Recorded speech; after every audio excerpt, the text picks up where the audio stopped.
I would like to start out by introducing our panel speakers and then introducing the tables at the back. Immediately to my right, I'd like to introduce Terry Robinson. So thank you for coming, Terry. And Terry is an HR advisor with the Government of Ontario. So thank you, Terry, for joining us today. Beside Terry, we have Athena Goodfellow. And Athena is a PhD candidate with McMaster University. She's also a York University alumna. So thank you, Athena. And beside Athena, we have Kelsey, and Karen is a relationship manager with Lime Connect. So thank you for coming. And beside Karen, we have Denise Ramjet, and Denise is a job developer with JobStart. So you'll be hearing from them in a few minutes.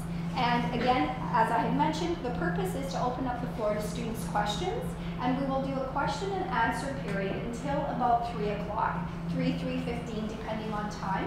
And then we're going to transition to the second portion of our afternoon, where you'll have an opportunity to meet with our participating exhibitors. And our panelists as well will be transitioning to the tables as well, so you'll be able to continue your conversation with the panelists and as well meet our participating exhibitors. At this time, I'll introduce them again towards that time, but I'd like to just briefly introduce them now. We have a Career Edge organization here today to talk to you about paid internships for students with disabilities. We have Workplace Essential Skills Partnership. We have a representative from One Voice Network, from Epilepsy Toronto, from Corbrook, and from Asperger's Mentorship Program, and of course the Career Center and York's Counseling Disability Services has a table as well. So when we move on to that portion, I do encourage you to stay and network with all of the tables and gather brochure information from them at that time. So what I would like to do is just very briefly go over some basic housekeeping items before we dive into hearing our panelists. If you've not already done so, I just ask please that you take a moment to silence your cell phones to allow for the least amount of distraction during our panel discussion. And again, it's very informal this afternoon, so if you do need to leave early for any reason, you're very welcome to do so. We just ask that you exit quietly at the rear of the room to allow the least amount of distraction around you. And then finally, we do ask that you sign in at the registration table when you came in today. If you did not sign in at the registration table, then please, on your way out today, we ask that you stop at the registration table and sign in before you leave. So at this time, I'd like to introduce our panel speakers, and again, they're just very briefly going to introduce themselves, talk a little bit about their agency, and then we'll open up the floor to students' questions. So if I can start with you, Terry, if you want to go first. Sure. Hi everyone, I'm Terry Robinson. I'm an HR advisor with the Ontario government. I work for the Ministry of Government Services, or what's now HR Ontario. The government's always changing, it's always going and evolving things. So I guess the important thing is to let you know is sort of how did I get to where I am now. And I went to, don't hold this against me, but I went to school, got my degree in kinesiology at Lakehead University, then kind of worked for nonprofit and as a kinesiologist for about a couple of years, and then kind of got bored of where I was working and went back to Confederation College and did post-diploma in human resources management. Through that, the Ontario government, and I did bring some paperwork on that, so it's at the back table too, there's an Ontario Internship Program. So I applied for that and was fortunate to be successful, and that was back in 2004. So that's a 2-year paid internship program. So, and through that, eventually I was on contract for approximately 5 years. It seemed like a lifetime. And then eventually I have a permanent position as an assistant HR advisor, but I've been acting as an HR advisor now for 3 years, and then, you know, hopefully we'll become permanent in that or something else at a higher level, who knows, right? So that's essentially where it's got me here, and as you know, the government can definitely be, it may not be always as everywhere is easy to get into, but it definitely has the resources and the supports for you to either with the interviews or afterwards. So, but I think I'll leave part of that to your questions. But I can they do definitely have a duty to accommodate, so there's no, it all has to be based on your skills and your abilities to be able to do the job that you're applying for. So thank you, Terry. So Athena, you want to go next? Hi, so my name is Athena Goodfellow. I think I actually know most of the people sitting in the audience, but for people that don't know me, I'm currently completing my PhD, and the way that it's relevant to you is that I specifically look at the experience of transition of university graduates. I look at learning disabilities, but I'm really interested in any sort of disability, or specifically what some people would consider non-visible disabilities and their transition to knowledge work. So most of you would probably fall under knowledge work, so it's any kind of creative, analytical, people relation work. And so a part of that project also involves looking at accommodation ideas and strategies to transition into knowledge work for university graduates with disabilities. Sure.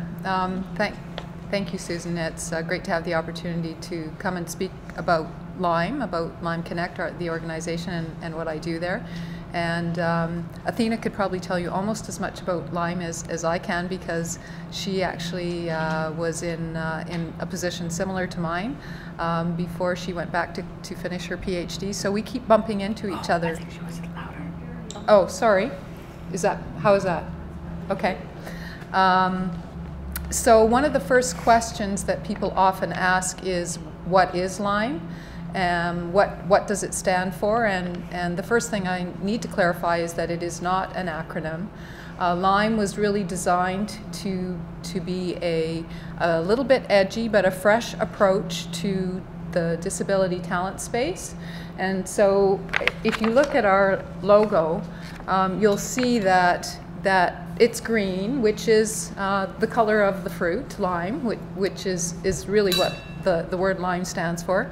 But it's square, so it's not, the square is not expected. You, of course, would expect a lime to be round. And then if you look at the bottom corner, and I'll describe this as I'm going along. If you look at the bottom right-hand corner, there is a splash that breaks out of the box, or out of that square. So that's to symbolize that kind of out-of-the-box thinking. And in the splash, there are what appear to be kite tails or feathers, and at the very bottom corner is an upward pointing arrow. So these are all symbols of positive, uplifting kind of themes, and that's really what Lime is about that fresh approach to talent and disability. And so then the next question that often comes up is, how do you define disability? And it really is a very broad spectrum. So we know that approximately 1 in 5 individuals universally has a disability, and on campus it's closer to 1 in 10. And interestingly, about 90% of those are not visible, non-visible disabilities. So the other thing that we know is that individuals who have a disability find the standard recruitment process to be quite intimidating. Actually, I'm sure that a number of students find the standard recruitment process to be intimidating, but particularly those who have disabilities. And so, so what we have done is created an environment and programs that will allow students, these talented students who just happen to have a disability, to connect with our corporate partners, companies who are looking to hire individuals who have talent that they might not otherwise meet. And my role in all of that is to work with the universities, alumni associations, professional associations, to get the word out, to make sure that people understand what we do, how students and grads can benefit, and then also to work with the representatives at the various companies that we partner with to coordinate and put on these recruitment events. We also have some co-branded scholarships. There are professional development webinars, and so things like networking, how to prepare your resume, preparing for an interview, that sort of thing. So there are many benefits to becoming a member, and that line can help you with. And there is no cost. You just need to go on to the website, create your profile, give us some information about you, about your background, your education, etc. Acknowledge that you have a disability, and then you will hear from us directly about the various opportunities that we have to offer. It should be on. It doesn't on. No. It's not on? Okay, and if you want to speak loudly, then I'll repeat your question. No, I don't think it's on. No. Then I'll put it on. If you want to go ahead and ask your question, I can repeat it. My first question goes out to Terry. I'm just wondering, did you by any chance get if you went to York, did you get your opportunity through Schulich as a business student? And my second question goes out to Athena. I recall in a discussion one time that the income discrepancy between those with LDs or disabilities in general versus the working public is around 10 grand.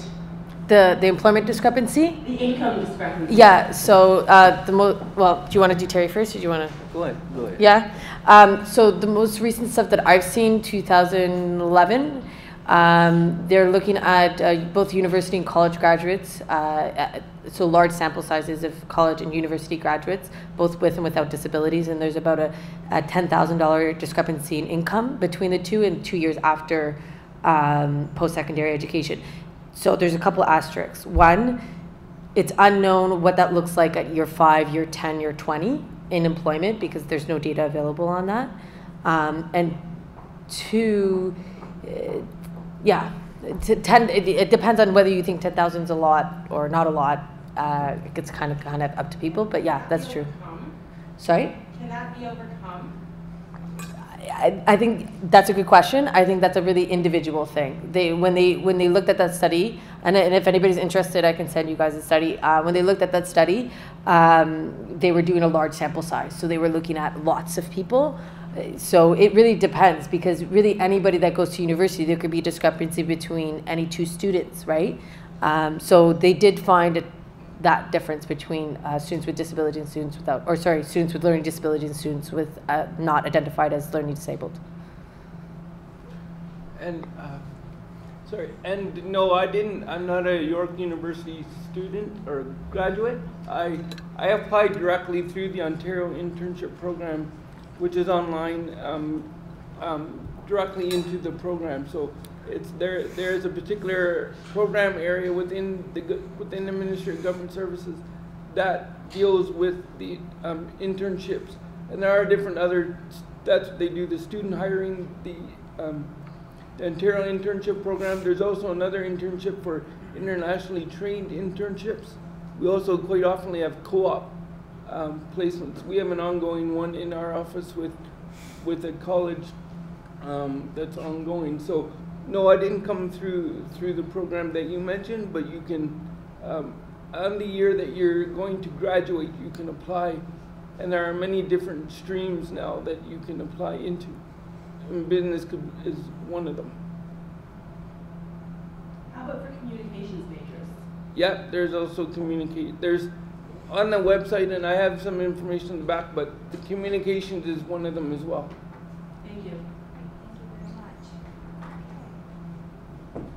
Who wants to go next? Any other questions that anyone has? Hi, audience today. Sure, go ahead. And again, please feel free. You don't have to go to the mic. It's up to you. You're welcome just to ask a question at your chair as well, whatever's most comfortable. First time, and again. Terry? I have a question. You said that you work in an Ontario Internship Program. Is that correct? Yeah. I just sent the application just recently and got a call. Okay. To do a written test application. So I was just wondering, do you know the process of how you got in, and whether you applying to the Ontario Internship Program was that way where you had to sign immediately because there's limited space, or that you just have to go step by step once you're in? Yeah, it's a step-by-step process, and it's not quick. So if you had just applied, again, it's online, you submit your application, your resume. It may have changed a little bit. I'm not directly involved in that, but overall the process would be relatively the same. And once you apply, then usually that ends about the end of January. And then you would possibly hear back around April, end of April, for those who have been selected for an interview. And then through that would be the normal sort of the interview, there was a written assignment, that kind of thing. And at the same time, they want to know, they'll ask if you need any kind of form of accommodation. And as anyone will tell you, yes, the interview is, I did an interview 2 weeks ago, or no, last week, and it was nerve-wracking. It doesn't matter how many times you do it, it's still nerve-wracking, but the more that you do it, the better you get at it. So, and then once you've done the interview, and they would let you know within, I think, early May about your placement starting in June. And then it's a 2-year cycle from that period on. How about the written test? As you mentioned, the written assignments, have you done that as well? Well, there was one. It's usually some form of question where they want to gain some kind of, it's not going to be very, very technical because, again, you're coming out of school. So it's not going to be a formal government question. It's going to be more on general about your experience or knowledge about providing sort of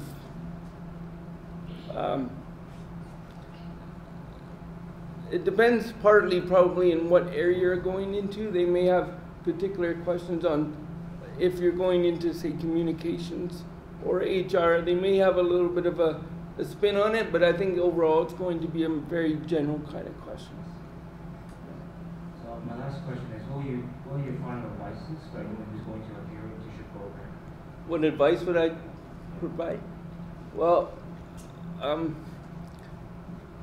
since if definitely apply, it's a very good way. There are many.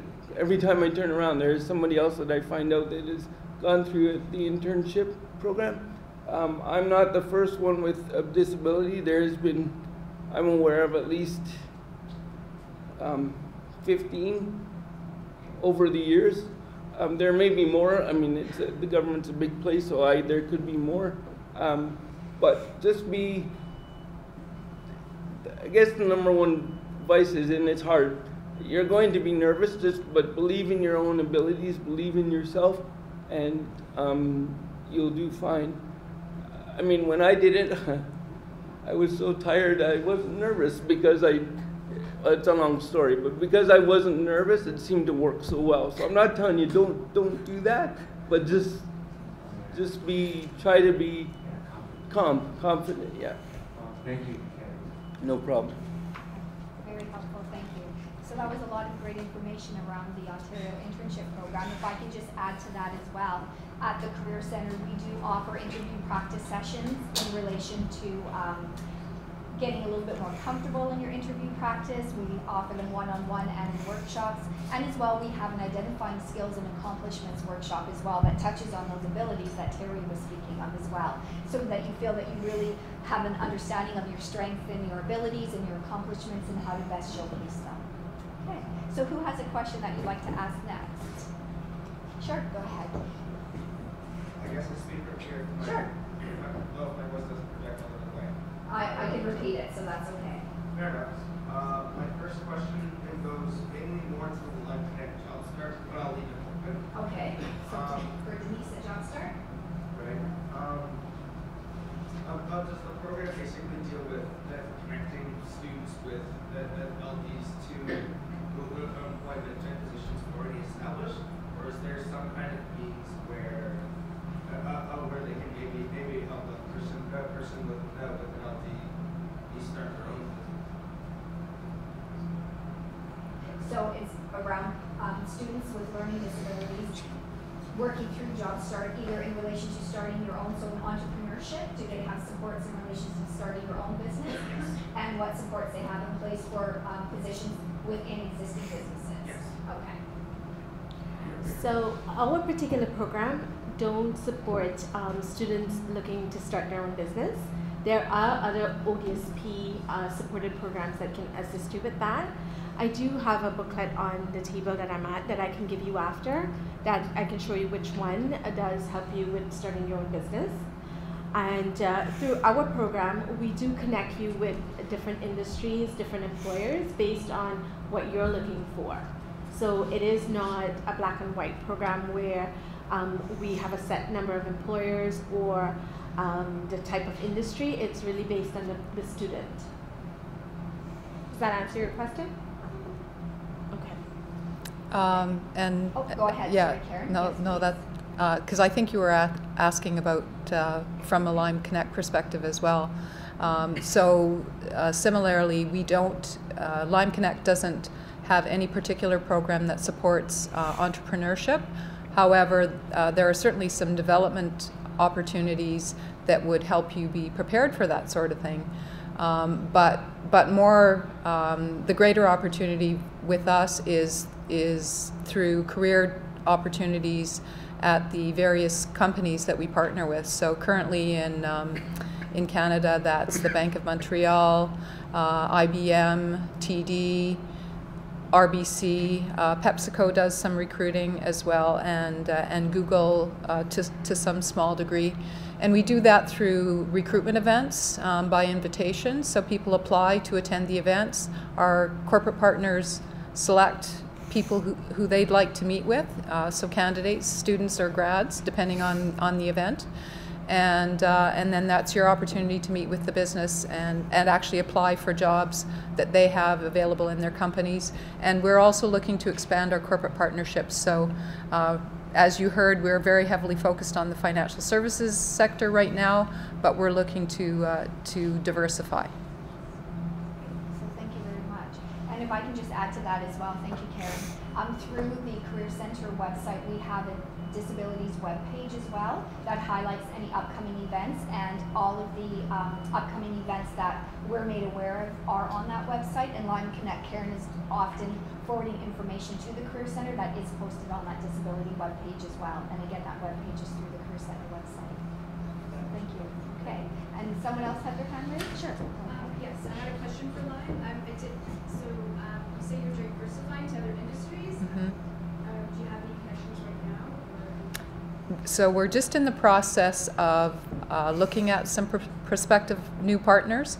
We're looking at the accounting, consulting area, oil and gas, consumer goods, and there are a couple of others. So we actually haven't come up with any definitive partners as yet, but we're going to be meeting with a group of them probably within the next few months, and then I would say by 2000 and probably for the next school year, I'm hoping that we will have some new partners and therefore some new career opportunities as well. Beautiful, I figured this thing out. Anyway, my question is also directed to Ms. Kelsey from Lime Connect. I'm just wondering, are you also looking into arts-related and communications-related opportunities, as this is a burgeoning industry in Toronto? Well, one of the things that I would say is that just because our focus is on the financial services sector doesn't mean that you have to be in a finance or business type degree. All those companies are very large and they have lots of different opportunities. So they have marketing and communications and HR type positions as well. So it's not, the jobs that they have to offer aren't just very business specific or finance related. Thank you. Good question. Thank you. Who would like to go next? Who has another question that you'd like to answer? Good afternoon. My name is Sharon, and I'm from One Voice Network. We have the benefit of being partners with a number of community agencies, and I wanted to let you know about one of our partners who's actually joined in Toronto. They're having job fairs coming up in the month of March, and you would be welcome to attend these events. The event in Toronto is on March 15th, downtown at the Eaton Centre.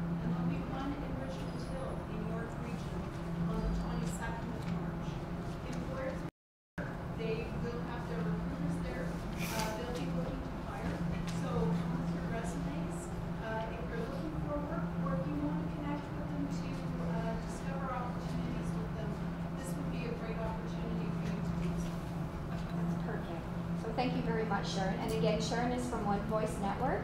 So I will address both of your questions in just a moment. As well, Sharon is staffing one of the tables at the participating exhibitors event. So I do encourage you when we do transition at that time as well to please visit her table, and she'll be able to talk to you in more detail about that as well. And you both had questions as well? Yeah, well, I was just wondering if there were going to be handouts, but I guess we'll come to the table. They'll have brochures at the participating tables, absolutely. Yeah. Is there any way we can find out beforehand what jobs, what employers are going to be at the Eden Center for what positions they're hiring, so we can prepare? To be prepared? Yeah. That question is specific. Are you asking specifically to what Sharon was thinking of? Is there going to be a list of participating employers? So I don't control their website. They do have on their website a listing for the event, and ideally, they will have a list of push employers on the campus. Great, thank you very much for adding that. And again, please feel free when we transition to go to all of the tables and speak to all of our exhibitors as well. So thank you. So who has another question next for our panelists? Yes. Hi, this is for Terry. I wanted to ask you about the accommodations that you had, if you're comfortable to talk Sure. about the accommodations during interviews. Okay. And if I may add to that, I apologize, Terry. I think that's a very important question that you're asking. And for those of you that may not have heard, the question was around accommodations in an interview. So the question was directed to Terry. So Terry, absolutely, I'll let you go first. But if any of the other panelists as well want to add in about accommodations in the interview process, please feel free to do that as well. So Terry, we'll start with you. First, I get the one thing is that I always let them know because if for some reason the room is not set up properly for me, then it's a little difficult. The other thing that I always note is obviously usually there's a written assignment or and they say written, but quite often now it's on a laptop or on a computer, right? And I'm a slow typer because I'm only typing with one hand. So I have, through an accommodation, which is now a permanent one, is I have an assistant who helps me with administrative duties, but mainly it's to help me speed me up and be a faster typer. But so the other day when I did the interview, I indicated to her that could I bring my assistant to help me type so that I could do it within the time limit that they had set, which was an hour, or I asked for extra time. I probably could have asked for extra time as well, just because, but I figured with having someone be able to type and I just have to dictate, then I would be able to manage that in time. Other than that, that's about usually the only accommodation that I require, but it wouldn't matter what form, so it could be things that needed to be in large print, things that, whatever that you as the candidate indicates that you need in order to be seen as an equal opportunity through that process, they would have to accommodate. So just be forthcoming with what you as an individual need. Yeah, did that answer your question? Yes, I actually have another question. Sure. Can I just ask you to wait for one moment for that question, and definitely we'll get to it in just a moment. I'm just wondering if there's any other of our panelists that would like to talk about accommodations in the interview before we move to your next question. Thank you. Yeah, I probably could talk about this all day long. Yeah. So there's kind of lots of things. So I'll talk half about what I know from the research and then half from what I just think personally. So half of what most of the research says is that people with visibly signaling disabilities, so like a physical disability, for instance, or sensory disability that requires some kind of aid, typically people will disclose because it becomes something that's obvious, or they feel that it's obvious. The other half is the people that feel that they can pass, or they're kind of on this fence of, maybe I don't need to say anything because nobody will know. Most of those people during the initial interview process will not disclose. That doesn't mean that you don't have to. You're 100% entitled to disclose. Usually that question becomes, it is usually centered upon, well, do I need to for accommodation reasons? The biggest thing that you'll hear all the time is, well, if I do disclose, then maybe I won't get the employment opportunity because, you know, they'll perceive that as some sort of, you know, X on my evaluation sheet of some sort, which that can't be true because they're not allowed to do that. But some people have this perception and are worried about that, right? So most people don't disclose for that purpose. However, there's a lot of things to think about if you choose not to disclose, and how to accommodate yourself. And a lot of people from the research that I've done, oftentimes they'll just do self-accommodations. The biggest one is usually taking notes. So if somebody asks, and I'm speaking specifically about people with learning disabilities or on the spectrum, traditionally one of the good accommodations is taking notes during the interview. So if somebody asks you a super long, complicated technical question, writing out your answer in point form and then saying it, rather than trying to say it all at once, or trying to take a pause to think about what it is that how do you want to express it. Some people can even get away with bringing material with them. If you can try to predict using, you know, career services or using disability services on campus to brainstorm, work out, practice potential questions, you'll be so much more equipped to be able to handle those difficult questions, because they're going to ask you, they're going to stump you because you're nervous and because they want to know really specific questions. So that's often really useful. And then also knowing about, one of the big things that I found in my own research, and I don't have a big enough sample size to say that with huge conviction, but it definitely got flagged in my research, is if there's going to be any kind of testing, cognitive ability testing or essay writing or anything like that, find out beforehand. Really make sure that you know whether it's going to be testing or not. Really think carefully about requesting accommodation. If you are not going to go for accommodation, think about what you're going to do if you don't ask for accommodation, how you're going to strategize around that. I would suggest that you do request accommodation if you feel that you need it, if you feel that it's going to affect your performance. And unfortunately, from what I saw, most people are just even intimidated just to even go do the test because they don't want to disclose, and then they get anxious and they just don't even go for it. So I would recommend going for the test and doing the accommodation. They're not allowed to discriminate you based on disability for employment. So, and most HRs, organizations are really, really strong. The government, for one of them, really understand accommodation. So I would hope that people are open to it, but I 100% respect from even my own personal view of not disclosing. But yeah, so accommodations, thinking about both what you can ask in terms of the physical accommodation, lighting, large print, all that kind of stuff, but then also what can you do for yourself in terms of accommodation, and using the resources on campus to brainstorm out what's the best strategies for you. That's great, thank you. And Karen and Denise, if you have anything to add for both persons with visible and non-visible disabilities. Yeah, so what I think we've already heard some very good advice, but I think the way I think about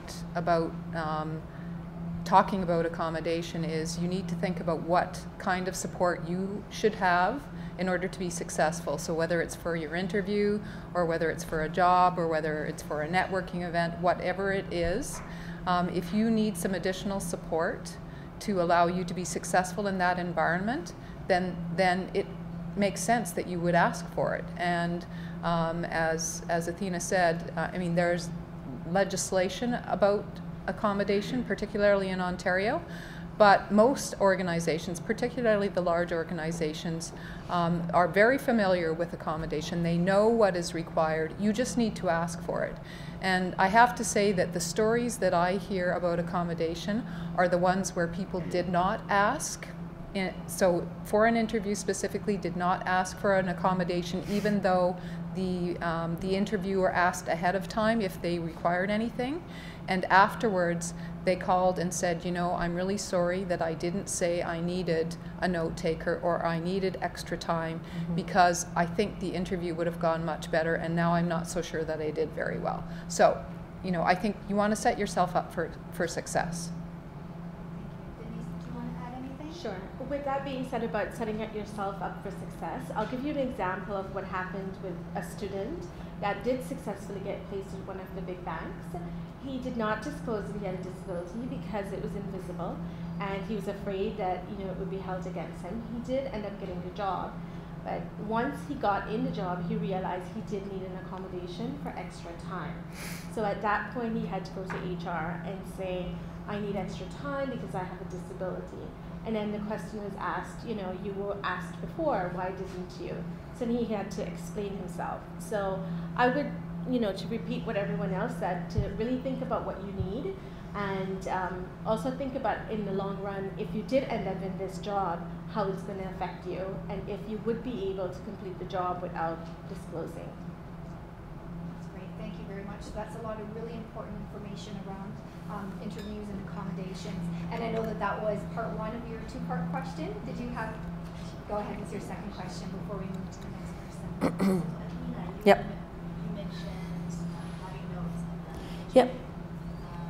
for my specific disability and the brain injury. So basically, I'll give you, or I'll tell you like a little bit of a story.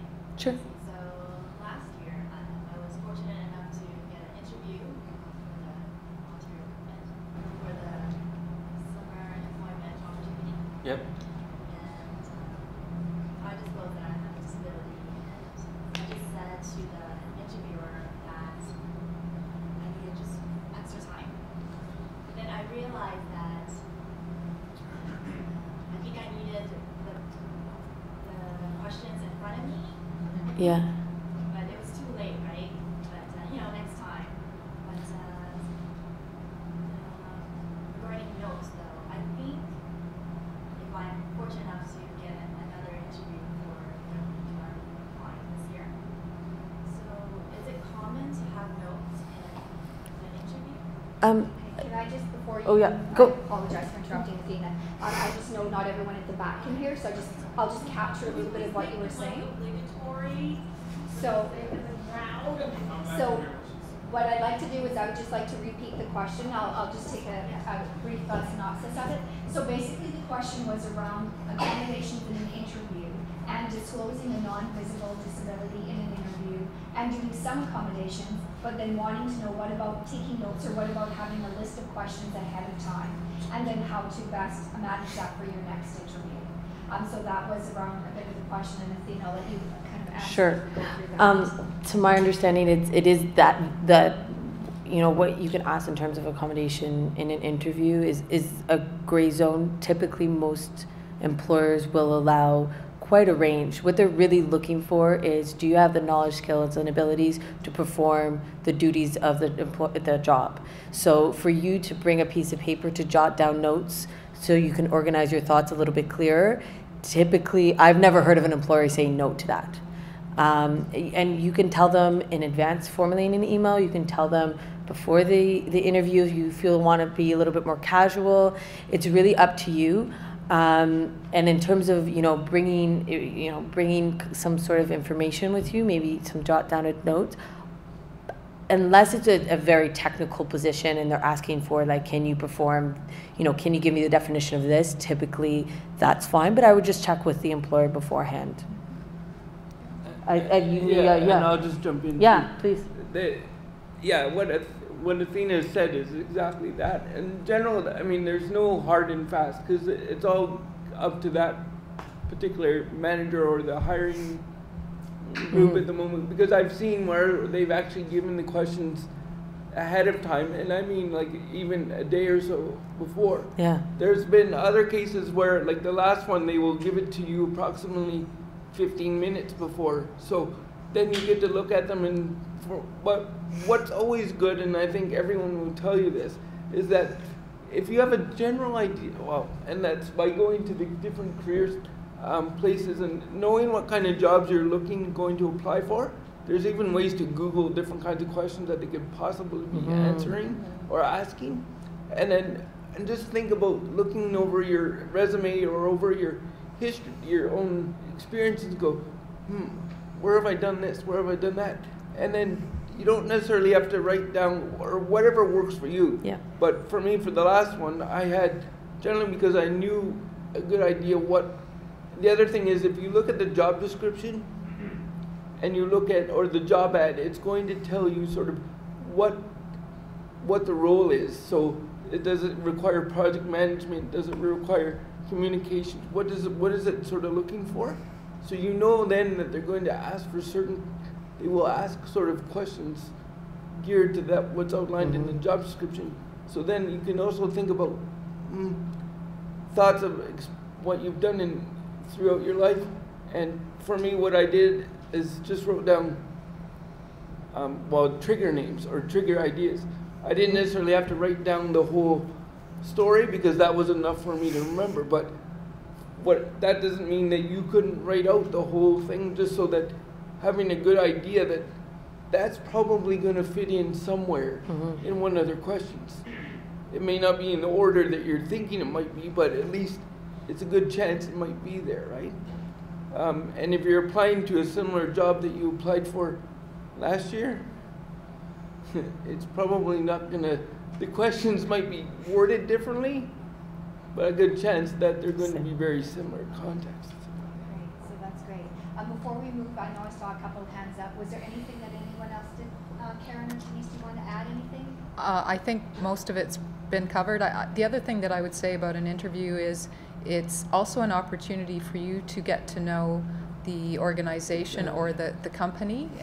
So I think to bring notes, especially if you've got some questions that you want to ask, I think that would be quite reasonable. But I think also, as already has been talked about, it's very important to do your research about the organization, about the role. Talk to as many people as you can who've either done the role or work in the organization, so that you are as well prepared as you possibly can be. And researching questions, all of that stuff, I think is very, very good advice. So I see a couple hands up, so I'll go to you and then to you. Go ahead. Yeah, if you want to. Yeah. You don't have to. If you're comfortable, go ahead. If not, I'll repeat the question. Yeah, I'm Todd. Is this working? Yeah. Yeah, that it is. Doesn't sound like it. Yeah. Okay, I'm Todd. I'm in critical disability studies here at York, and I'm also proud to be a research participant in Athena's study. I'm doing a similar study on employment myself regarding people with autism. And one of the things, it's not so much a question, but a statement. One of the things that was discussed in one of the meetings about accommodation in the study was the importance of mentors. And I think I've also read this in the literature I've been reading. So I think a lot of people, get a job and they may ask for accommodation, but ideally a mentor is probably even the best thing to someone who coaches you in the workplace. So that's something you don't hear a lot about. So I'm just wondering what the panelists have to say about mentors. Mentors in the workplace. Yeah. Okay. Does anyone want to field that question? Sure. Actually, at JobStart, we do have a mentorship program that both students with disabilities and non-disabilities can take part in. You are partnered with someone in a company or an industry that you would like to work in. And basically you get to follow them around at work. You also, if you're employed at the same company, or if you're presently a student, you get to get an internship at the company. And so that person's kind of, teaches you the ropes, basically. So Lyme doesn't currently have a mentorship program in Canada, not a formal one anyway, but we are actually looking at starting something. But I think your comment about having a mentor in the workplace is very important, as I would say having a mentor, whether it's that it's a formal relationship or an informal relationship, is important throughout your lifetime. I'm sure all of you can think of people who have mentored you or coached you along the way.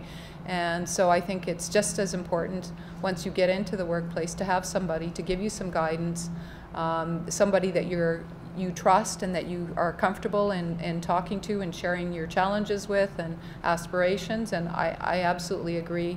In any of the organizations that I've worked in or know about, most of them actually have formal and informal mentoring going on, and I absolutely agree that it's very important. Thank you very much. I was You want to add? Go ahead, Terry. I was just didn't know if we were going to go all the way across. Yeah, no. There is, and I echo exactly that. I think it's very important to have. It's possible to have an informal and a formal mentor. Through the Internship Program itself, they do provide first of a sort of, when you're assigned under one ministry, they have a ministry coordinator who basically is a mentor. They're there to help support you throughout your internship placements, to make sure that you're getting value for, you are having the best experience that you can possibly have.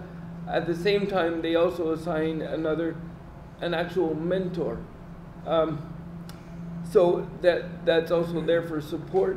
There is, I would say, other sort of mentoring programs, but it's also in an informal sense, right? Where, as already said, it could possibly even be like a coworker or someone else's that sort of,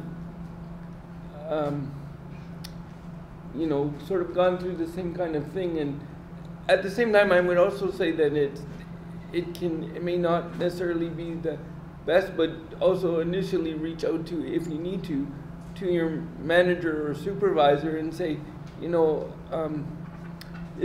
they couldn't necessarily be the mentor, but they might be able to direct you to someone who they might know who would be good. Or it's sorry, I just had another thought, but it sort of escaped my head.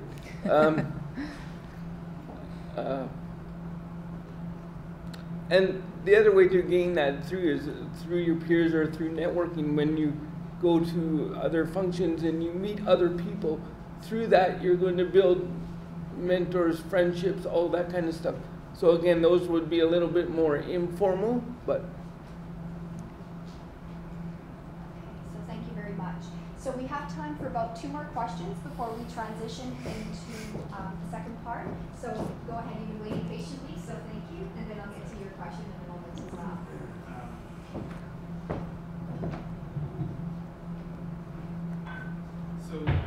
I wanted to know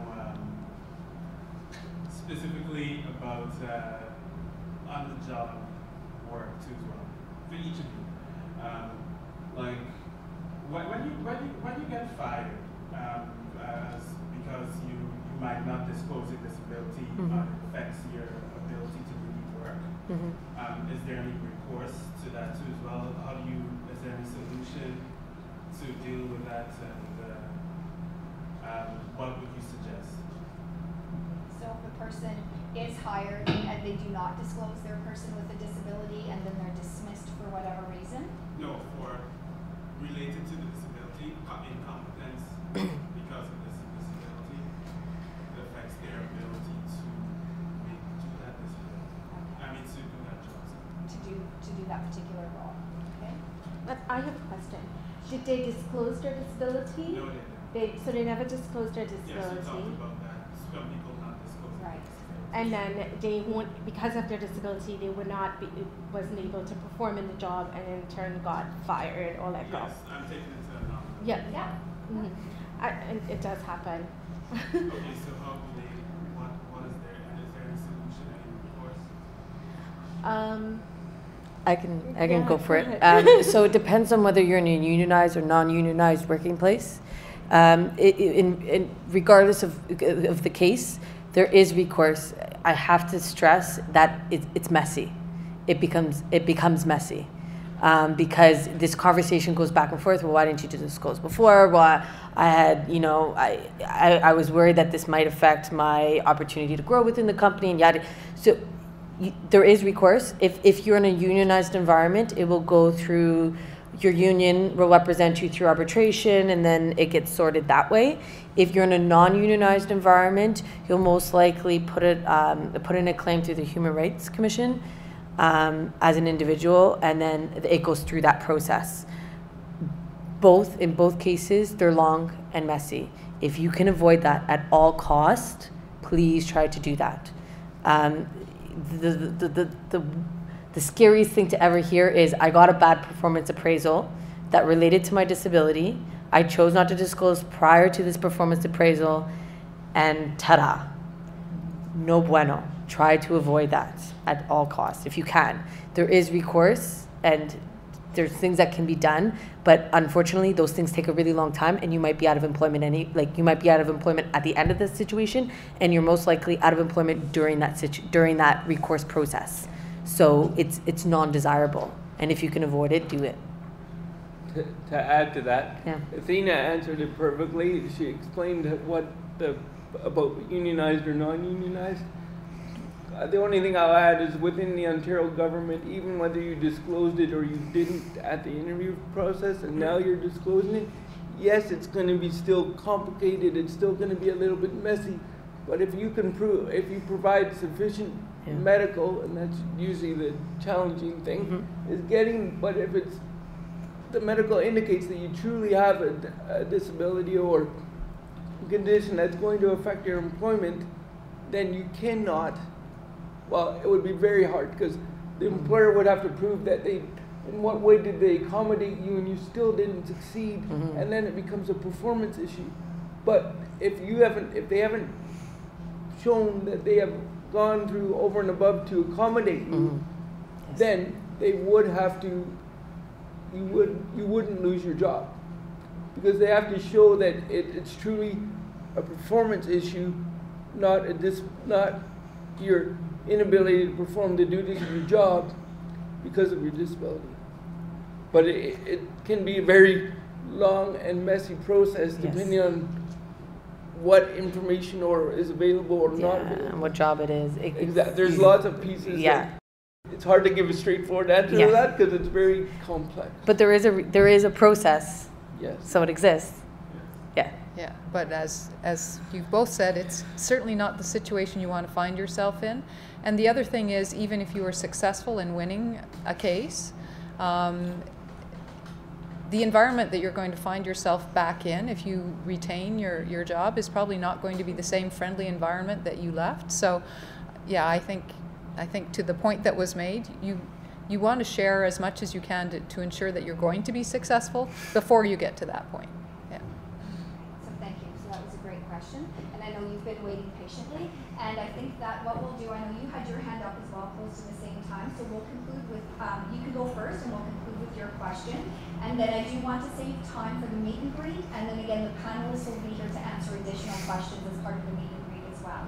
So if you want to go next, and we'll conclude with you. Okay. Go ahead. My question is very different from everyone else's. When I came back to work, I had 15 years worth of work-related experience. So I'm not looking to start.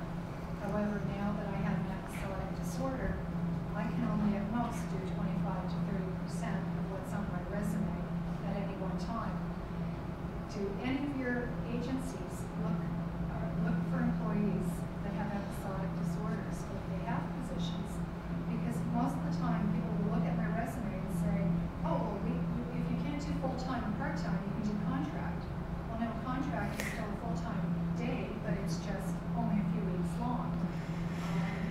Is that something that's now hitting the employers where they're starting to realize that, yeah, we can do our reception relief for these other jobs by people that just can't put in an 8-hour day?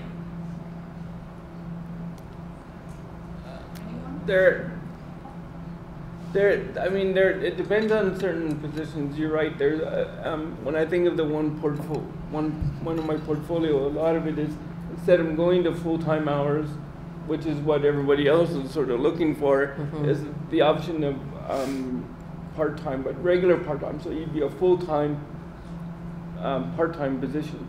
And then there's also one we call irregular on-calls, which is where you would be called for sort of up to 0 to 36 1/4, which is a full 36 1/4 is a full work week or full, but it could be like 4 hours one day, 4 hours another day. So I wouldn't say a lot. There are positions like that, but there's not going to be. Most of them are still going to be a part-time. But I think at the same time, even if you got a part-time job and you through that, I think there would be opportunity to be able to accommodate that, because you would say, you know, okay,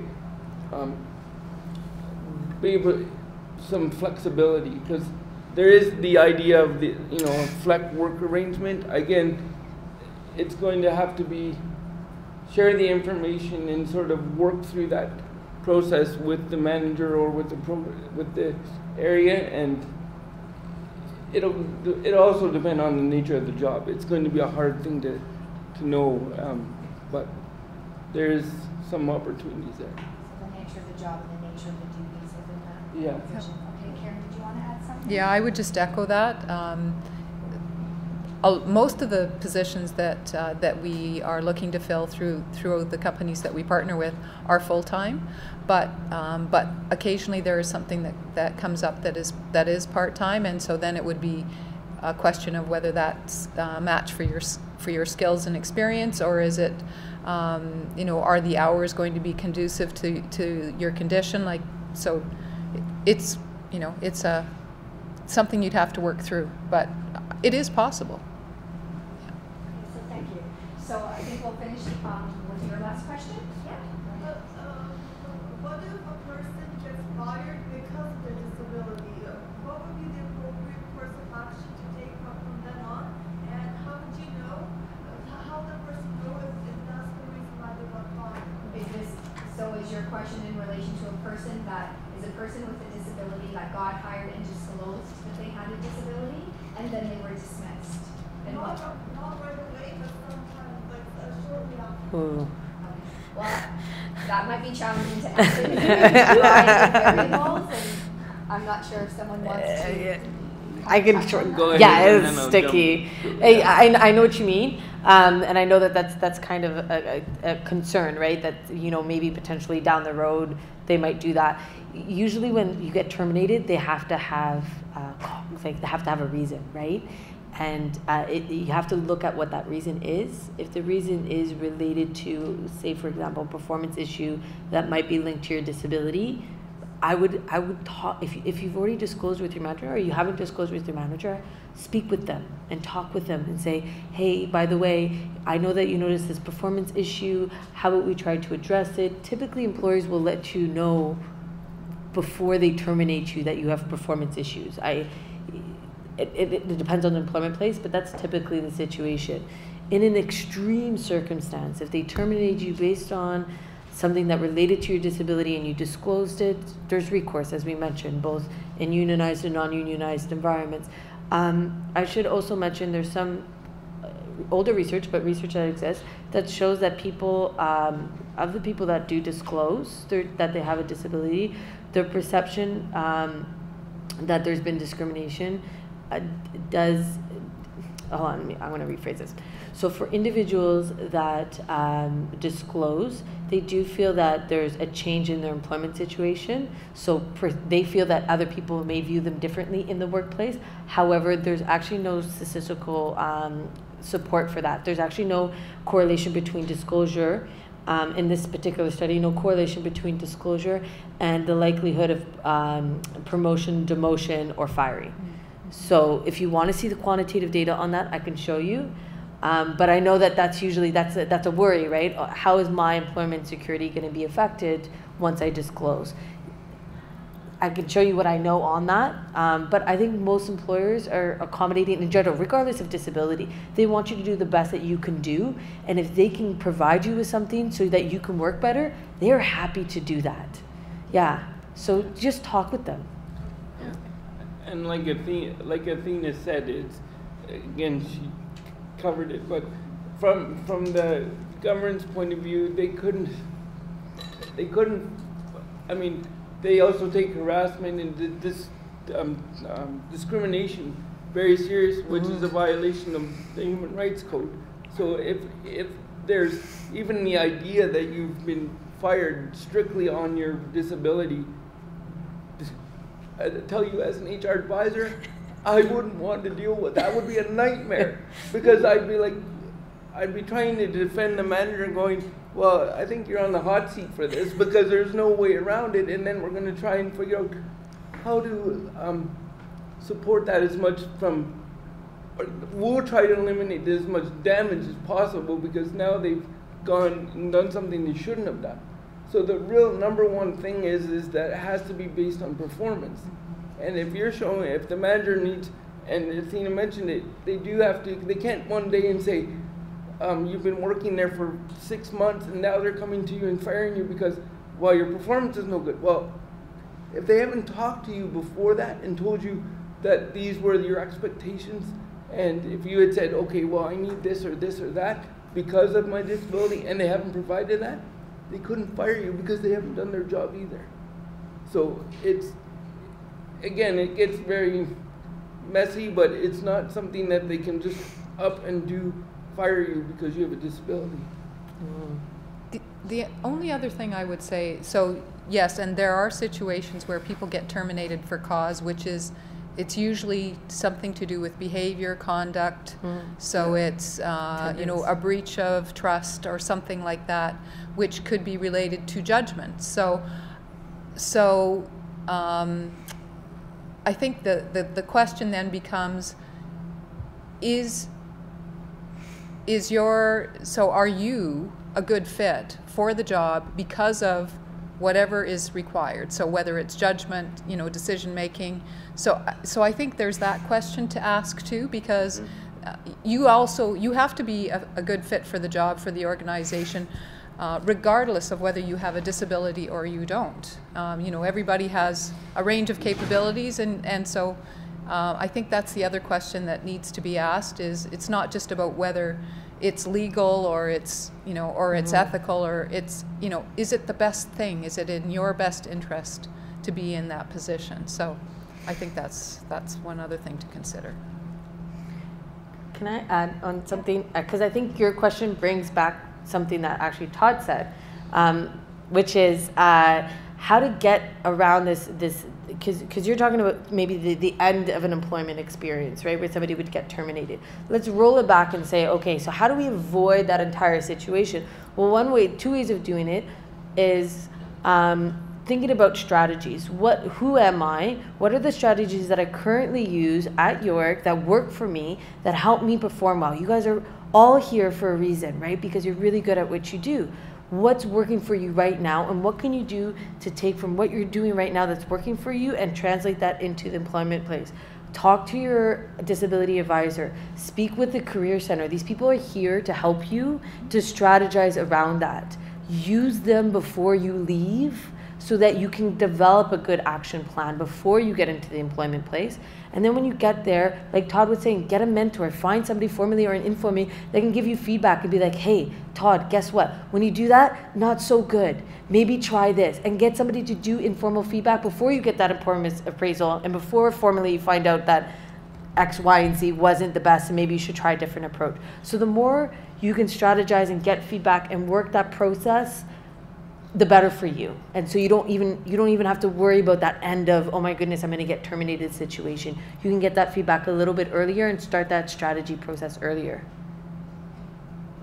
So a lot of great conversations that we heard today. So I think we're going to conclude this time. I know we have a few more hands that are raised, but again, our panel speakers will be transitioning to their tables and you can ask additional questions.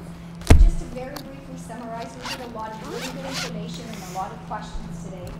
Discussions we had around accommodations in an interview, accommodations in the workplace. We touched on the importance of mentorship, whether it's something that's very formalized, whether it's something that's informalized, and again, accommodations in relation to persons with visible, non-visible disabilities. And then I really liked how there was discussion around set yourself up for success. So I think that this concludes our portion in relation to our question and answer period. We will now transition into our meet and greet section.